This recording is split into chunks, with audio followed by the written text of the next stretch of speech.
The engine's roar echoed through the quiet street like a challenge to the world, breaking the gentle morning calm as sunlight spilled across the pale walls of the old orphanage.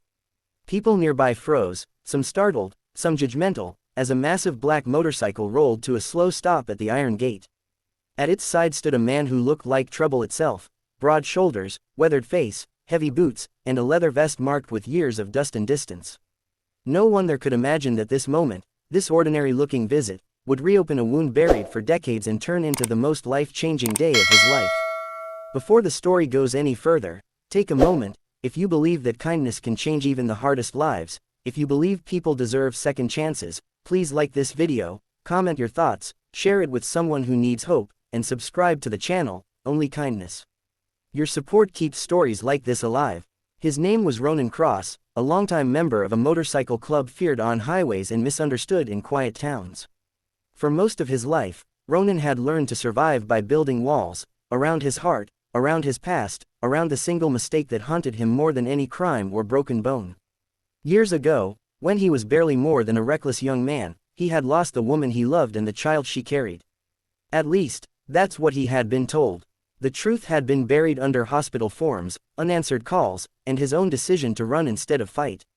Since then, Ronan lived fast and loud, convincing himself that nothing soft or innocent had a place in his world anymore. That morning, though, something felt different. The visit wasn't planned as some grand gesture.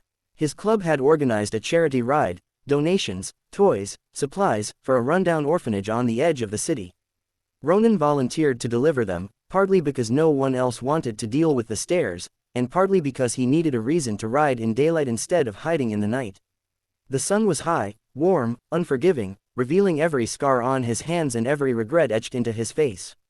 As he carried boxes through the open gate, the sounds of children drifted across the yard, laughter, shouting, the light rhythm of running feet. It hit him harder than expected. For a second, Ronan stood frozen, the weight of a box pressing into his arms, his chest tightening with a feeling he hadn't allowed himself in years. He reminded himself why he was there. Drop the supplies. Leave. No attachments. Inside, the orphanage was modest but clean, filled with daylight pouring through wide windows. The walls were painted with fading murals of skies and fields, attempts at happiness done on a tight budget. A woman named Maribel Shaw, the head caretaker, thanked him politely, though her eyes held caution.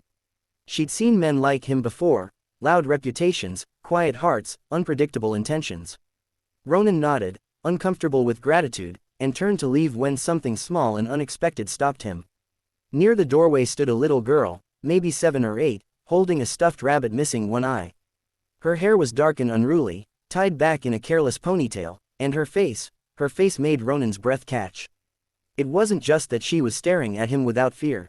It was the shape of her eyes, the curve of her brow, something painfully familiar, like looking into a memory he'd tried to burn away. She didn't smile. She didn't cry. She just watched him, quiet and still, as if she recognized him in a way she couldn't explain. Ronan felt foolish for the sudden rush of emotion. He told himself it was coincidence. Thousands of kids had dark hair and curious eyes. Still, as he stepped outside, he glanced back once more, and she was still there, watching, her small fingers gripping the worn fabric of the toy. The ride away felt heavier than the ride in. The road stretched under the bright sky, but Ronan's mind stayed behind those walls. By the time he reached the edge of town, he had already turned around. He told himself he'd forgotten something. A form, a receipt, anything. The truth was simpler and scarier. He couldn't leave without understanding why that child had shaken him so deeply. Back at the orphanage, Ronan found Maribel in the courtyard. He asked about the girl, trying to sound casual, but his voice betrayed him. Maribel hesitated before explaining that the child's name was Alara Finch. She'd arrived years earlier as a baby, brought in through emergency services after complications at birth. Her mother hadn't survived. The father was unknown. Paperwork was incomplete. No one had ever come looking. Each word landed like a blow. Ronan's memories surged. Hospital corridors, a phone call that never came through, a letter returned unopened.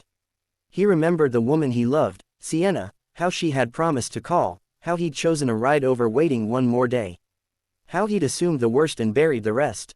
His knees felt weak, the bright day suddenly too sharp, too revealing. He asked for records, DNA testing, anything. Maribel didn't promise answers, but she saw the pain in his eyes and agreed to help. The days that followed were the longest of Ronan's life. He returned to the orphanage often, always in daylight, bringing books, food, awkward attempts at conversation. Alara watched him from a distance at first, cautious but curious. Slowly, she began sitting closer, handing him drawings, listening as he read stories in a voice rough from years of shouting over engines. When the results came back, there was no dramatic room, no music, no slow reveal. Just a quiet office, sun streaming through a window, and a single sentence that shattered and rebuilt Ronan's world at the same time. Alara Finch was his daughter. The realization didn't come with instant joy. It came with grief, with guilt so deep it stole his breath. Ronan cried for the first time in decades, shoulders shaking as years of regret poured out. He had missed her first steps, her first words, her first fears. But she was alive, she was here, and she was looking at him with eyes that matched his own. What followed wasn't easy. Love rarely is. Ronan had to face courts, social workers, his own club, and most of all himself. He traded late-night rides for early mornings, leather for clean shirts, silence for responsibility. Some people doubted him, some mocked the idea of a man like him becoming a father. But day by day, under the same bright sky that had witnessed his arrival, Ronan proved that change wasn't just possible, it was real. Alara didn't call him Dad at first. She called him Ronan. Then one day, while they were sitting in the courtyard, sunlight warming their backs, she leaned against him and fell asleep, trusting him completely. That was enough. Years later, people would say it was fate that brought him there. Ronan knew better. It was kindness, offered without expectation, that opened the door to redemption. A simple act of giving that returned everything he thought he'd lost.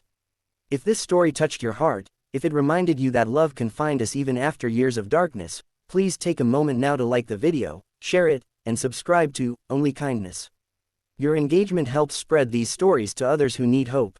And before this story ends, we have one special request: comment the word kindness below if you believe that no one is ever too lost to be found again. Because sometimes, in the brightest daylight, the past doesn't come back to haunt us. It comes back to heal us.